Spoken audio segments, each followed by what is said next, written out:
हाँ, so last class में हमने फैक्टर्स अफेक्टिंग इक्विलिब्रियम वो हमने डिस्कस किया था, और वो फैक्टर्स अफेक्टिंग इक्विलिब्रियम में हमने एक फैक्टर डिस्कस कर लिया था, that is the concentration.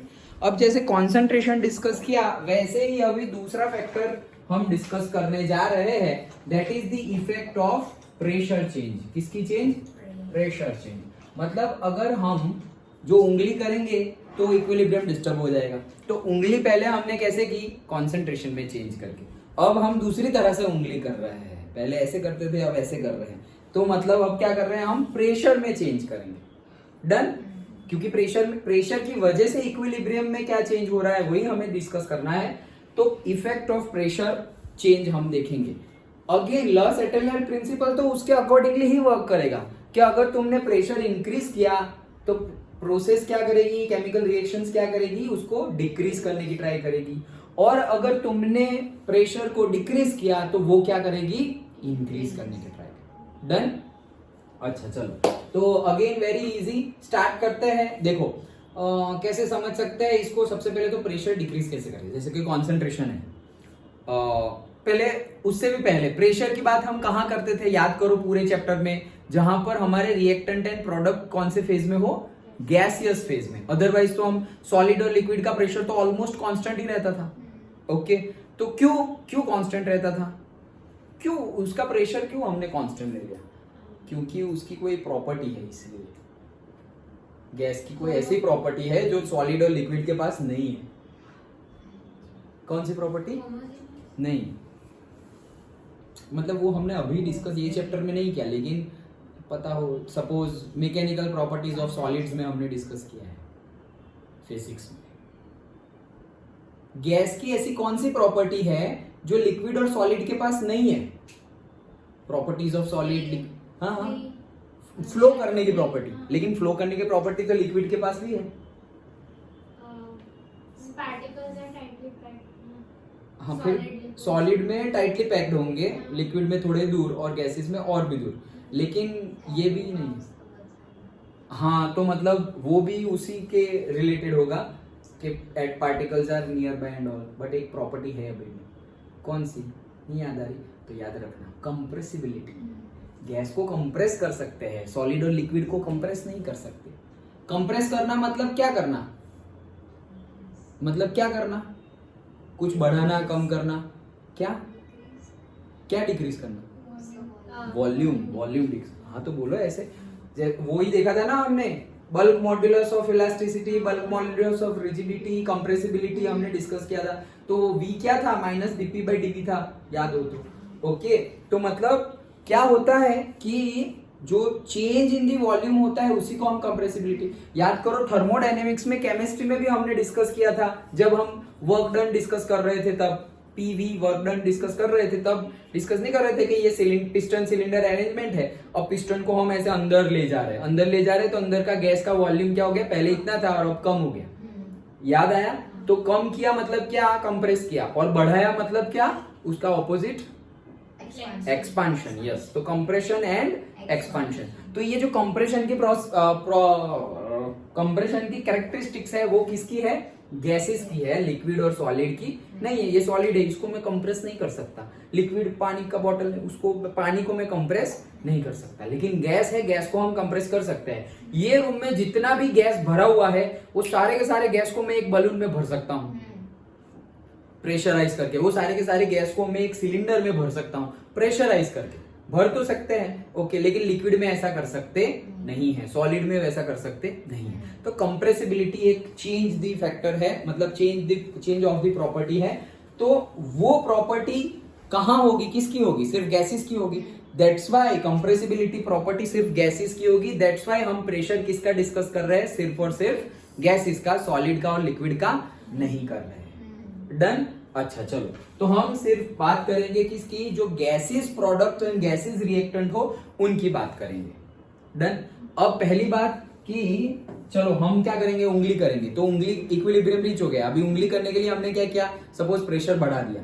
Container में प्रेशर बढ़ाया कैसे? मान लो वही चीज है क्या कि ये हमारा कंटेनर है और उसमें हमारा, चला गया, ये हमारा कंटेनर है और उसमें हमारा पिस्टन है से दिस इज अवर पिस्टन, और यहाँ पर सारी की सारी एयर पार्टिकल्स और गैस पार्टिकल्स है। डन, इक्विलिब्रियम रीच हो गया है। यहाँ पे जो भी रिएक्शन होनी थी सपोज वही है हमारा, क्या N2H2 and ammonia, Haber process है। तो N2 भी इसके अंदर है, H2 भी उसके अंदर है और एमोनिया भी उसके अंदर है, तीनों तीन गैसेस फॉर्म में है। डन, अभी तीनों तीन गैसेस फॉर्म में है। याद करो हमने एमोनिया को निकालने के लिए कॉन्सेंट्रेशन चेंज में हमने देखा कि अगर एक साइड से अगर हम एमोनिया निकालते जाएंगे तो एमोनिया बनता जाएगा। ओके, तो एमोनिया कैसे निकाला, तीनों तीन गैसेस में है तो एमोनिया को निकालेंगे कैसे, याद करो, फटाफट याद करो। तीनों तीन गैसेस है, अभी मुझे कॉन्सेंट्रेशन में चेंज करना है तो मैं एमोनिया को निकाल लूंगा। तो निकालूंगा कैसे, निकालने जाऊंगा तो तीनों तीन बाहर निकल जाएंगे। एक बार ऊपर से, मतलब ऊपर या नीचे, तीनों तीन गैसेस ही है। अगर गैसेस ही है तो ऊपर से निकालो या नीचे से, तीनों के तीनों अभी दरवाजा खोले और सभी सब गैस ही है तो भाग जाएंगे। तो कुछ करते थे हम जिससे कि वो अलग हो जाए। क्या अलग हो जाए, याद करो, कल ही तो डिस्कस किया था मोस्ट प्रोबेबल केस में, या परसों। लिक्विफिकेशन करते थे, भूल गए, लिक्विफिकेशन करते थे ना, ठंडा करते थे, याद हो तो, कि एमोनिया का लिक्विफिकेशन टेम्परेचर जल्दी रीच हो जाएगा और N2 और H2 का लिक्विफिकेशन टेम्परेचर बाद में रीच होगा। तो अगर तुम ठंडा करते जा रहे हो तो सबसे पहले इनमें तीन गैसेस है, कौन कौन से, NH3, N2 एंड H2। तो ये दोनों तो प्रोडक्ट रिएक्टेंट है और ये अकेला कौन है, प्रोडक्ट, एमोनिया प्रोडक्ट है। तो अभी सपोज मैंने यहाँ से होल किया तो तीनों के तीनों बाहर निकलेंगे, लेकिन मैं क्या कर रहा हूँ, यहाँ पर पूरा का पूरा टेम्परेचर डाउन कर दे रहा हूँ। डाउन कर दिया तो ये गैसेस किस में टेम्परेचर डाउन होंगे, प्रेशर वही है, तो क्या होगा, वो गैसेस है वो लिक्विड में कन्वर्ट होंगे। टेम्परेचर डाउन हो रहा है तो लिक्विड में कन्वर्ट होंगे, और डाउन कर दिया तो सॉलिड में कन्वर्ट होंगे। अगर सॉलिड है और टेम्परेचर बढ़ाया तो लिक्विड में कन्वर्ट हो जाएगा, और टेम्परेचर बढ़ाया तो वही लिक्विड गैसेस में कन्वर्ट हो जाएगा। ये तो हमें पता ही है। तो हम टेम्परेचर डाउन कर रहे हैं, टेम्परेचर डाउन कर रहे हैं मतलब क्या, कि एमोनिया का जो लिक्विफिकेशन टेम्परेचर है वो पहले रीच हो जाएगा, तो एमोनिया यहाँ पर हमारा लिक्विड फॉर्म में आ जाएगा और ये लोग गैसेस फॉर्म में है। अब बन गया है वो कोको कोला का बोतल जो कल बताया था, तो वो लिक्विड फॉर्म में आ गया। अब तुम यहाँ नीचे से होल करोगे तो नीचे लिक्विड होगा, ऊपर गैस होगा, तो सिर्फ लिक्विड बाहर निकल सकता है, पहले उसको लिक्विड बनाना पड़ेगा। Done, okay.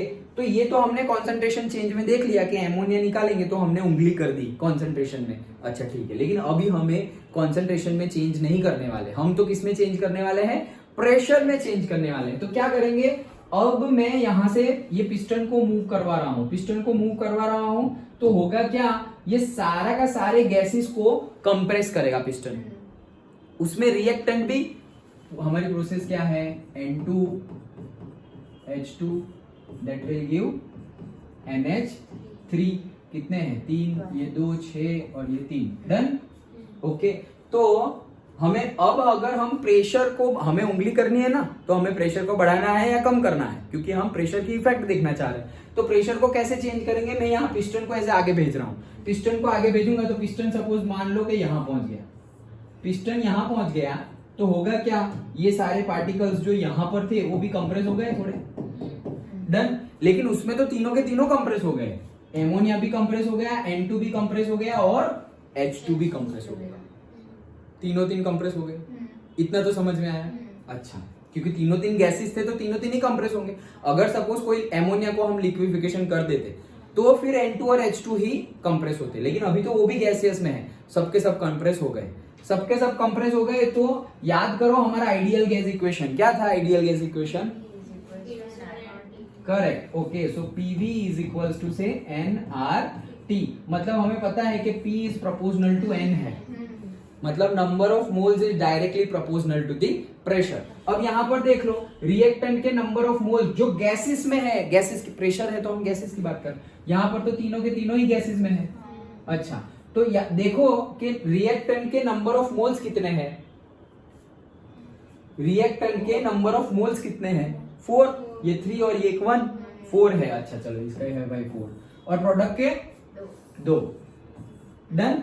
तो अगर मैंने प्रेशर इंक्रीज किया तो एक्चुअल में सबका प्रेशर इंक्रीज हुआ, लेकिन ज्यादा प्रेशर किसका इंक्रीज होगा, प्रेशर किसका ज्यादा इंक्रीज होगा, जिसके ज्यादा मोल्स होंगे उसका।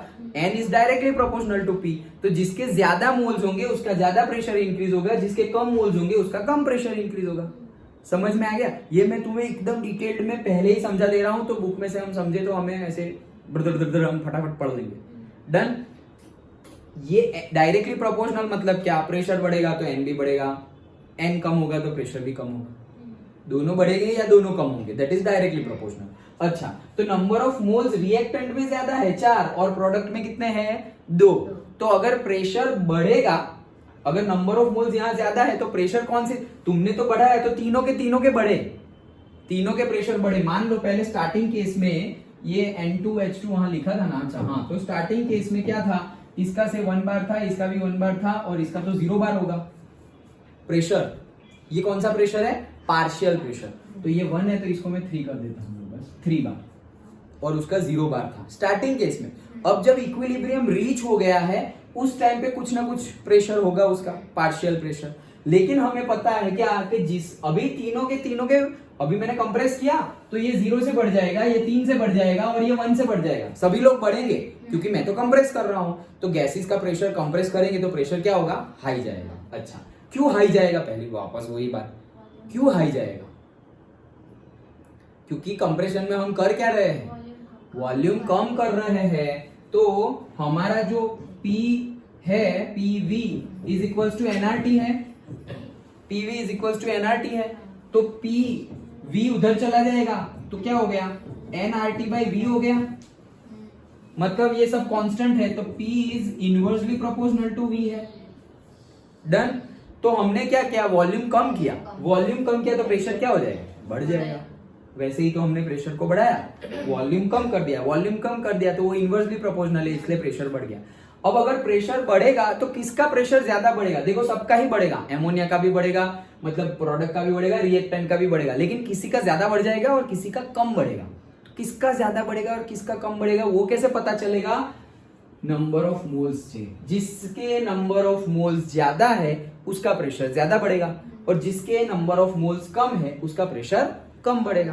तो यही देख के हमें पता चल जाता है कि यार रिएक्टेंट के नंबर ऑफ मोल्स 4 है और प्रोडक्ट के नंबर ऑफ मोल्स 2 है। डन।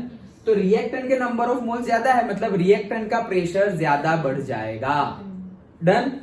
तो मतलब हमने उंगली की क्या सी, प्रेशर बढ़ाने की, तो वो इफेक्ट ज्यादा किसको हुई, रिएक्टेंट को हुई। अच्छा, तो अब chemical reactions opposite nature, Le Chatelier principle के अकॉर्डिंगली रिएक्शन क्या करेगी, हमने रिएक्टेंट का प्रेशर बढ़ाया तो वो रिएक्टेंट का प्रेशर कम करने की ट्राई करेगी। तो तुम ही सोचो रिएक्टेंट का प्रेशर कम कब होगा, फॉरवर्ड प्रोसेस में। जैसे फॉरवर्ड प्रोसेस में कॉन्सेंट्रेशन कम होके प्रोडक्ट बन जाती थी, वैसे ही फॉरवर्ड प्रोसेस में प्रेशर कम होके प्रोडक्ट बन जाएगी। तो फॉरवर्ड प्रोसेस में हमारा जो रिएक्टेंट है उसका प्रेशर कम हो जाएगा और उसका प्रेशर कम हो गया तो एक नया इक्विलिब्रियम विल बी रीच्ड। तो इससे हमें पता चल गया कि हमने प्रेशर अगर इंक्रीज किया तो नया इक्विलिब्रियम रीच होने के लिए प्रेशर कौन सी डायरेक्शन में आगे बढ़ेगी, forward direction. If we have, इस केस में, हाँ इस केस में कई बार ऐसा होगा कि प्रोडक्ट के मोल्स ज्यादा है, कई बार ऐसा होगा कि प्रोडक्ट के मोल क्या है, ज्यादा है। तो अगर प्रोडक्ट के मोल ज्यादा होंगे और मैंने प्रेशर बढ़ाया तो प्रोडक्ट का प्रेशर बढ़ाया मैंने, तो फिर रिएक्शन क्या करेगी, प्रोडक्ट के प्रेशर को कम करने की ट्राई करेगी। तो प्रोडक्ट के प्रेशर का कम कैसे होगा, वो रिवर्स में होगा। सिंपल, पक्का समझ में आ गया, श्योर, कोई डाउट नहीं। देखो हमने क्या किया, फिर से सबसे पहले हमने क्या समझने वाले हैं, इफेक्ट ऑफ प्रेशर चेंज समझने वाले हैं। अच्छा, प्रेशर की बात की मतलब गैस ही आने वाला है। अच्छा ठीक है, तो प्रेशर बढ़ाएंगे कैसे, तो बोले डायरेक्टली तो प्रेशर हम बढ़ा नहीं सकते, हम ऐसा करते हैं वॉल्यूम को कम कर देते हैं। वॉल्यूम को कम करेंगे तो प्रेशर कम हो जाएगा, बढ़ जाएगा। ऐसा कैसे, हमारे पास आइडियल गैस इक्वेशन है तो P is inversely proportional to V है, हमने V कम कर दिया तो P बढ़ जाएगा। अच्छा, तो P बढ़ गया हमारा, ओके। तो ये P जो हमने बढ़ाया तो अब केमिकल रिएक्शन क्या करेगी, P कम करने की ट्राई करेगी। हमने जो P बढ़ाया वो तो सबका बढ़ेगा, ओके। तो ज्यादा किसका बढ़ा, रिएक्टेंट का या प्रोडक्ट का, वो किससे पता चलेगा, वो P is directly proportional to number of moles है, again from the ideal gas equation. तो जिसके नंबर ऑफ मोल्स ज्यादा होंगे उसका प्रेशर ज्यादा चेंज होगा। जो हमने किया, हमने बढ़ाया तो जिसके नंबर ऑफ मोल्स ज्यादा होंगे उसका ज्यादा कम, अगर हमने बढ़ाया तो ज्यादा इफेक्ट हमने जो चेंज किया उसकी इफेक्ट ज्यादा किसको होगी, जिसका नंबर ऑफ मोल्स ज्यादा है उसकी। अगर हमने कम किया तो भी उसकी इफेक्ट ज्यादा किसको होगी, जिसके नंबर ऑफ मोल्स ज्यादा है उसको ही होगी। डन। मतलब प्रेशर तुमने बढ़ाया या कम किया, वो जो चेंज है उसकी इफेक्ट ज्यादा किसको होगी, प्रोडक्ट को या रिएक्टेंट को, that depends on the number of moles.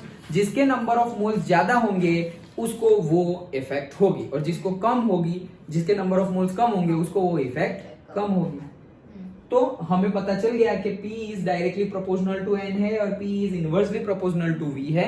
Therefore हमने निकाल लिया, जैसे कि ये रिएक्शन है तो ये रिएक्शन में अगर हमने बढ़ा दिया प्रेशर, अगर हमने प्रेशर बढ़ा दिया मतलब एक्चुअल में हमने किसका प्रेशर बढ़ाया, रिएक्टेंट का या प्रोडक्ट का। तो देख लो नंबर ऑफ मोल्स रिएक्टेंट के ज्यादा है, तो मतलब हमने रिएक्टेंट का प्रेशर ज्यादा कर दिया। तो रिएक्शन क्या करेगी, लॉस एटल प्रिंसिपल के अकॉर्डिंगली रिएक्टेंट का प्रेशर कम करने की ट्राई करेगी। तो रिएक्शन का प्रेशर कम कैसे होगा, फॉरवर्ड में होगा। रिएक्टेंट यूज होंगे तभी तो उसका प्रेशर डाउन जाएगा। तो रिएक्टेंट यूज कब होते हैं, जब फॉरवर्ड में जाते हैं तब। तो इससे पता चल गया कि नया इक्विलिब्रियम रीच होने के लिए, पहला तो हमने डिस्टर्ब कर दिया, लेकिन नया रीच होने के लिए रिएक्शन कौन सी डायरेक्शन में आगे बढ़ेगी, फॉरवर्ड में। अंडरस्टूड। तो ये कंसेप्ट हमें समझना है, समझ में आ गया। ओके चलो। So a pressure change obtained by changing the volume can affect the yield of products in case of a gaseous reactions where the total number of moles of gaseous reactants and the total number of moles of gaseous products are different. समझ लिया हमने, ये जो भी बोला है क्या, volume और मोल्स के ऊपर डिपेंडेंट है सब कुछ। प्रेशर वॉल्यूम से इनवर्सली प्रोपोर्शनल है और प्रेशर मोल से डायरेक्टली प्रोपोर्शनल है। डन। ओके चलो, तो वो हमने जितना इजी हो सके उतना इजी करके मैंने तुम्हें समझा दिया। डन। यही सेंटेंस, एक ही सेंटेंस में वो सब कुछ समझा दिया। ओके चलो। In applying Le Chatelier's principle to a heterogeneous equilibrium the effect of pressure changes on solid and liquid can be ignored. Heterogeneous मतलब क्या, वो जो मिक्सचर में सॉलिड लिक्विड गैस सब कुछ है, उसमें हम गैसेस की इफेक्ट सिर्फ गैस में देखेंगे, मतलब प्रेशर की इफेक्ट सिर्फ गैस में देखेंगे। सॉलिड और लिक्विड में उसको क्या करेंगे, हम इग्नोर कर देंगे। अच्छा, because the volume of a solution और liquid is nearly independent of the pressure. कि उस केस में, किस केस में, सॉलिड और लिक्विड के केस में, जैसे कि यहां पर तो pressure is inversely proportional to V, लेकिन ये किसके लिए, गैसेस के लिए। क्यों, क्योंकि ये आइडियल गैस इक्वेशन से आया हुआ है। लिक्विड के लिए और सॉलिड के लिए तो ऐसे लिक्विड के लिए और सॉलिड के लिए कुछ नहीं होता। जैसे कि हम सॉलिड है, मान हम सॉलिड ही तो है, लिक्विड गैस थोड़ी है, हम सॉलिड है, हमारे ऊपर कितना प्रेशर लग रहा है अभी, 1 बार। ओके, तो अभी हम सॉलिड है और ऐसा समझो कि अभी मैंने इतना एरिया कवर किया हुआ है। ओके, अब मेरे साथ तुम लोग भी आ जाओ तो हमारा एरिया क्या हो गया, बढ़ गया, मतलब हमारा वॉल्यूम भी क्या हो गया, बढ़ गया। यहाँ जो प्रेशर लग रहा है, जो एरिया पे प्रेशर लग रहा है वो बढ़ गया ना, एरिया सबका बढ़ गया। पहले मेरे अकेले पे लग रहा था, अब हम सब पे लगेगा तो वॉल्यूम तो बढ़ गया। वॉल्यूम बढ़ गया, फिर भी प्रेशर कितना लग रहा है, वो तो 1 बार ही लग रहा है, वो नहीं बढ़ा। क्यों नहीं बढ़ा, सॉलिड है भाई, सॉलिड का वॉल्यूम बढ़ने से कम होने से उस पर फर्क पड़ेगा नहीं। लिक्विड में भी ऐसा है, तुम्हारी वाटर बॉटल है तो तुम्हारी वाटर बॉटल है, वो ओपन कर दी तुमने तो उसके ऊपर कितना प्रेशर लगेगा, 1 बार। अब वही वाटर बॉटल को तुमने टंकी में डाल दिया या रिवर में डाल दिया, रिवर के ऊपर भी 1 बार ही लगता है। रिवर बड़ी है और वाटर बॉटल छोटी है तो इस पे छोटा लगेगा, उस पे बड़ा लगेगा, ऐसा है नहीं। अंडरस्टूड, समझ गए। तो इसीलिए सॉलिड और लिक्विड को हम इग्नोर करेंगे। तो वही इसलिए लिखा हुआ है, सॉलिड और लिक्विड के केस में it is independent of the pressure. Volume और प्रेशर का डायरेक्ट रिलेशन नहीं है। कहाँ, कौन से केस में, सॉलिड और लिक्विड में, यहां तो है। डन। गैस, हाँ, एक्वियस में भी क्या होगा, गैस करो, नहीं होगा। यस करेक्ट, क्योंकि एक्वियस भी है तो लिक्विड ही, एक्वियस भी है तो क्या, लिक्विड ही। डन। तो सिर्फ और सिर्फ हम गैसेस को कंसिडर करने वाले हैं। ओके, अभी आगे बढ़ने के लिए मुझे सब क्लीन करना पड़ेगा। समझ में आ गया सब। ओके चलो। हाँ, तो बस जो हमने समझ लिया उसी को हम एग्जाम्पल से चेक करते हैं। अच्छा चलो। सो कार्बन मोनोऑक्साइड धुआं डाल दिया, धुआड़ो। ओके, और उसके साथ हाइड्रोजन है और ये हम कर रहे हैं मिथेनाइजेशन। क्या, मिथेनाइजेशन। मीथेन बनाने की प्रोसेस को मिथेनाइजेशन बोलते हैं। उसमें क्या है, इसमें क्या नया है, जो बनाओगे वो नेजन हो जाएगा। ओके, क्लोरीन डाल दोगे तो क्लोरीनेशन, ब्रोमीन डाल दोगे तो ब्रोमिनेशन, मीथेन बना रहे हो तो मिथेनाइजेशन। ओके चलो, हाँ, तो CO plus 3H2 that will give CH4 and H2O, ये तो बना बनाया हुआ हमें सब गिवन है, बैलेंस्ड है। इसमें देख लो गैस गैस गैस गैस, मतलब सब पे इफेक्ट होने वाली है। अच्छा चलो, मैं ही यहां से पूछ लेता हूं, फिर बाद में बुक का देखते हैं। If I decrease the pressure, equilibrium reach हो गया, इक्विलिब्रियम रीच हो गया, और उसके बाद मैं उंगली कर रहा हूं। क्या किया मैं नहीं बताऊंगा, मैं दूसरी वे में बताऊंगा। मैंने क्या किया कि मैंने वॉल्यूम को डिक्रीज कर दिया। क्या कर रहा हूं, फिर से इक्विलिब्रियम रीच हो गया, अब मैंने उंगली की, कौन सी उंगली की, मैंने वॉल्यूम को कम कर दिया। अब बताओ कि नया इक्विलिब्रियम रीच होने के लिए प्रोसेस फॉरवर्ड में आगे बढ़ेगी या बैकवर्ड में। मैंने वॉल्यूम को कम कर दिया है इक्विलिब्रियम रीच होने के बाद।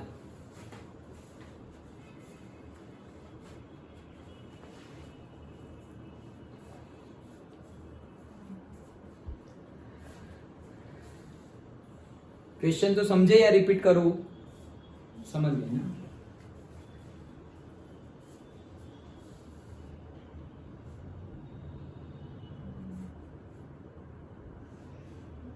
सोच लिया? हाँ चलो बोलो। फॉरवर्ड फॉरवर्ड फॉरवर्ड फॉरवर्ड, क्या लगता है?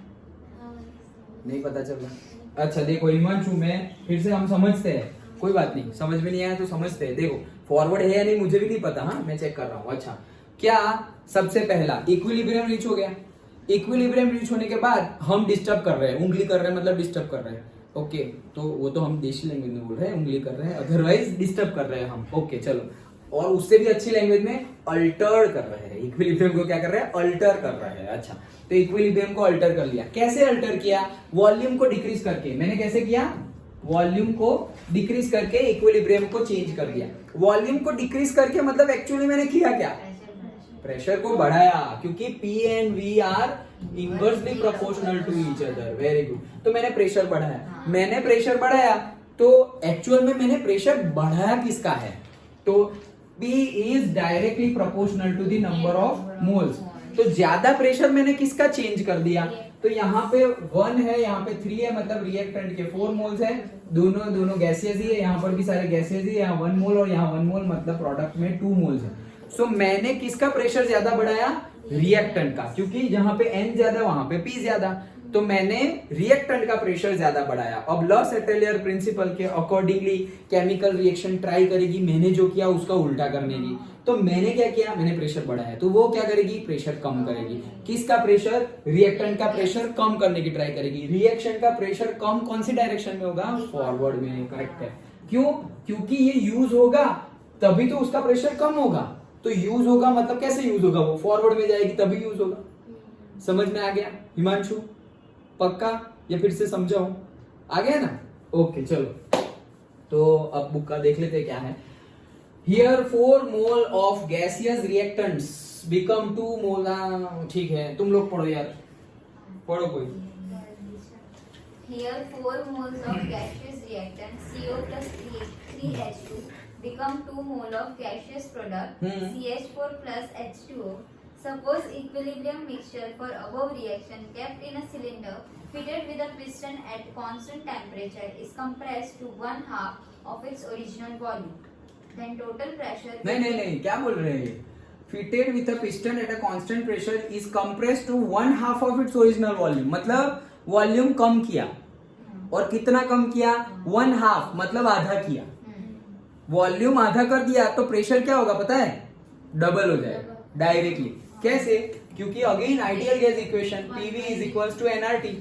ये तो केमिकल रिएक्शन के लिए कांस्टेंट है, R भी कांस्टेंट है और टेम्परेचर भी कांस्टेंट है, तो मतलब PV क्या है? कांस्टेंट है, पूरा का पूरा PV कांस्टेंट है। तो अगर मैंने वॉल्यूम, सपोज मान लो ये कांस्टेंट कितना है, से कुछ भी मान लो ना यार, 10 है बराबर। अभी वॉल्यूम मेरा था 1 और P था P। अब मैं वॉल्यूम को क्या कर रहा हूं? आधा कर रहा हूं। तो ये तो P है, वॉल्यूम को आधा कर दिया तो ये 1 का क्या हो गया? 1/2। लेकिन कांस्टेंट तो कांस्टेंट ही है, तो ये तो 10 हो जाएगा। तो प्रेशर देखो, अब यहां से आंसर, या P में मैं क्या रखूं तो 10 आएगा? P की जगह में क्या रखूं तो 10 आएगा? नहीं, 200 P into 1 is equals to 10 है। 20 ये P में ऊपर वाले हाँ, P की जगह में क्या रखूं तो 10 आएगा। 100 क्यों रखूंगा? तो सर यहाँ से 10 गया तो वो तो कट जाएगा। नहीं, मैं क्या कर रहा हूँ देखो इधर भी यार, 10 रहना ये चाहिए। तो समझ गए PV is equals to constant. अब P अभी ये कांस्टेंट कितना है 10, तो इसके लिए भी 10, इसके लिए भी 10, क्योंकि वो तो कांस्टेंट है। अच्छा, तो वेरिएबल क्या है? P और V वेरिएबल है। अच्छा, तो यहाँ पे मैंने वॉल्यूम क्या है, सपोज 1 मीटर क्यूब, और दूसरे केस में मैंने अभी क्या बोला कि मेरा वॉल्यूम हाफ मैंने कर दिया, तो मेरा ये वॉल्यूम कितना हो गया 1/2 मीटर क्यूब। पहले 1 मीटर क्यूब था, अब 1/2 मीटर क्यूब हो गया। अब ये इक्वेशन के लिए मैं P की क्या वैल्यू रखूं तो 10 आंसर आएगा। तो सर ऊपर में तो हाफ नहीं, ऊपर नहीं, सिर्फ यहाँ पर चेक करो। ये इक्वेशन में मैं P into 1 is equals to 10 ऐसा लिखा हुआ है। 10 हाँ, वही पूछ रहा हूँ कि P की वैल्यू में क्या पुट करूँ तो 10 आए, तो 10 into 1 10 होगा। तो चलो मेरे P यहाँ से कितना मिल गया 10। अभी यहाँ पर मैं P की क्या वैल्यू पुट करूँ कि 10 आए 20, यस। तो 20/2 10 आ जाएगा, तो P की वैल्यू हो गई 20। मतलब एक्चुअली मैंने वॉल्यूम को आधा किया तो प्रेशर देखो डबल हो गया 10 का 20। वो समझाया, डन, ओके, समझ गए। तो वॉल्यूम आधा करूंगा तो प्रेशर डबल हो जाएगा, और प्रेशर को आधा किया तो वॉल्यूम डबल हो जाएगा। डन, ओके, चलो हाँ पढ़ो आगे। Then total pressure will be doubled according to PV is equals to constant. The partial pressure and therefore concentration of reactants and products have changed and the mixture is no longer at equilibrium. तुमने उंगली कर दी, okay, तो अब equilibrium पे नहीं है। अभी ये सब जाने दे, हमने समझ ही तो लिया है, ओके। अच्छा चलो, the direction in which the reaction goes to the reestablishment of the equilibrium can be predicted by applying the Le Chatelier principle. Okay, ठीक है। Since the pressure has double, pressure तुमने डबल कर दिया, तो अब वो क्या करेगी, प्रेशर कम करने का ट्राई करेगी। प्रेशर कम कौन सी डायरेक्शन में होगा, जिसका तुमने बढ़ाया उसका कम करना है। तुमने बढ़ाया किसका, तो तुमने रिएक्टेंट का बढ़ाया, क्योंकि रिएक्टेंट के मोल्स ज्यादा है, तो कम कैसे होंगे, फॉरवर्ड में आके बढ़ के। Yes, okay. So since the pressure has doubled, the equilibrium now shifts in the forward direction, a direction in which the number of moles of the gas or pressure decreases.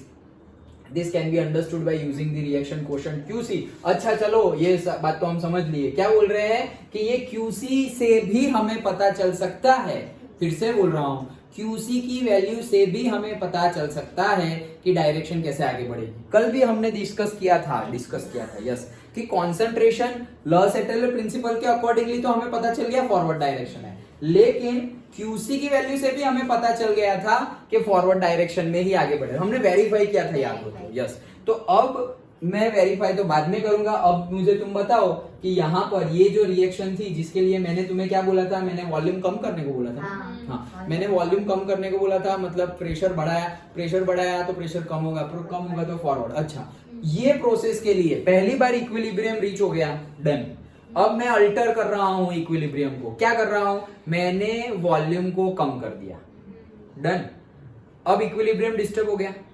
अब ये equilibrium disturb हो गया से लेकर के जब नया equilibrium बनेगा तब तक इन बिटवीन दैट मैं जाके रिएक्शन कोशेंट फाइंड करता हूं। तो तुम लोग मुझे बताओ कि रिएक्शन कोशेंट Q की वैल्यू ग्रेटर देन K होगी या लेस देन K होगी।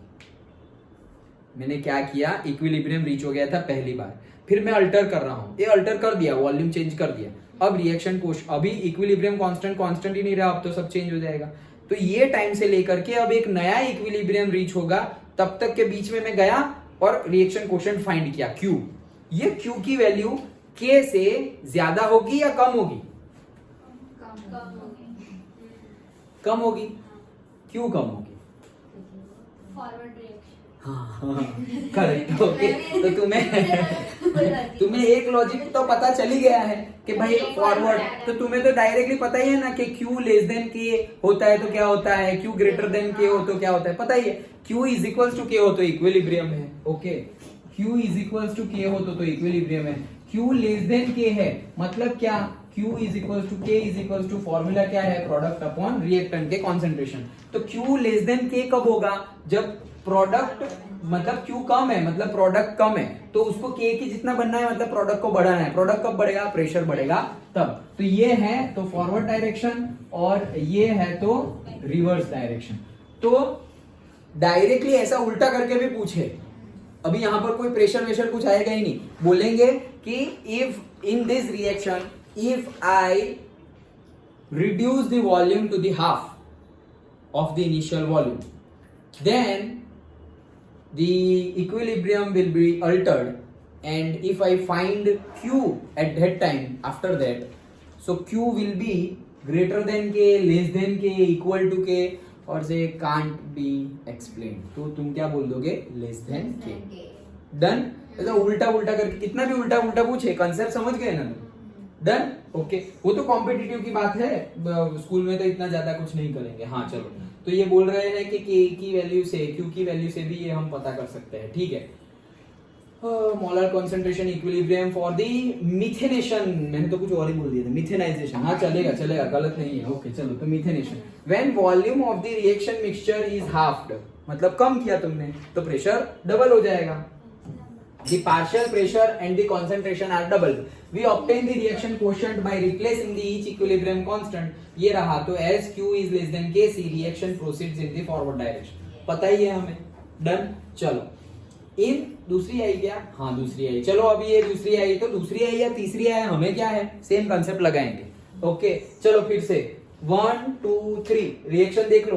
कार्बन है, ग्रेफाइट है, कार्बन डाइऑक्साइड है और कार्बन मोनोऑक्साइड है, और बैलेंसिंग भी कर दिया गया है. और मुझे बताओ कि if I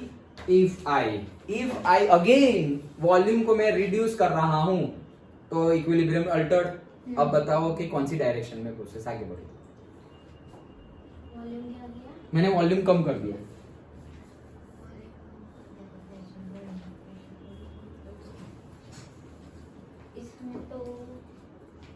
number of moles same है, तो क्या होगा? हाँ तो क्या क्रॉस कैसे करेंगे? उसको पता है ना क्या होगा? लिखा हुआ पढ़ लिया. अच्छा चलो, लेकिन तुम तो सॉल्व करो, फिर लिखा हुआ भी पढ़ते हैं. तो हाँ सर, नंबर ऑफ मोल्स तो सेम है, तो कौन से साइड जाएंगे? अच्छा बताओ क्या बोल. अच्छा